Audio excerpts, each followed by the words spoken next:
Uyu munsi mu rubanza rwa Gafaranga ku itariki 7 z'ukwezi kwa karindwi nibwo umugore we yabashije kuba yasuka amarira menshi hanze y'urukiko.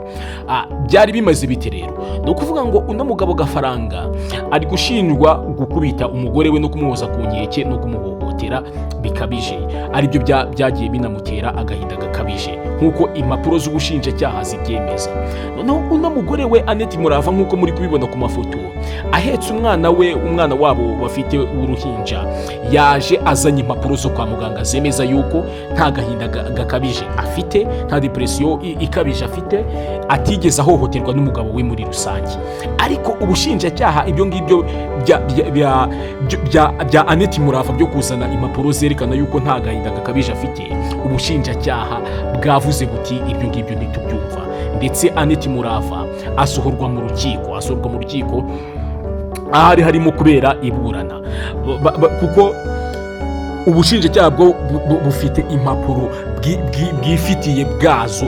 Mbere y'uko urubanza rutangira babanje kujyana Annette Murava kwa muganga w'imitekerereze asanga yuko afite agahinda gakabije yagiye aterwa no guhohoterwa n'umugabo we Gafaranga.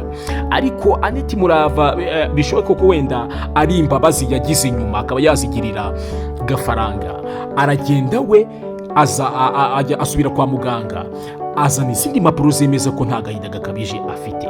Ariko nk'abasesenguzi bishoboka ko uno mugore yabashije kuba yabona ibintu byo gufungwa bikomeye, kuko buriya abantu b'abagore cyane cyane bataragira mu myaka myinshi bakunda kugira ikintu twita impuhwe. Byashoboka ko n'ibyaha Gafaranga ashinjwa ari byo, ariko uno mugore akaba yaragize ikintu twita impuhwe, akavuga ati Gafaranga reka no kumufungisha mbe nagenda nshake izindi mpapuro ndebe yuko yafungurwa abe yareka gukatirwa. Ariko nk'uko tubizi icyitwa amategeko cyangwa se itegeko ntabwo rijya rigendera ku marangamutima cyangwa se emotions. Niba ari icyaha uba ugomba kugihanirwa. Ari nabyo kintu cyatumye ahanini uno Annette Murava asohorwa mu rukiko ahetse n'umwana, akaba yabasha akagenda ajya ku rubaraza rw'urukiko ariherera ararira, asuka amarira kuko asohowe mu rukiko cyangwa se mu rubanza rw'umugabo we.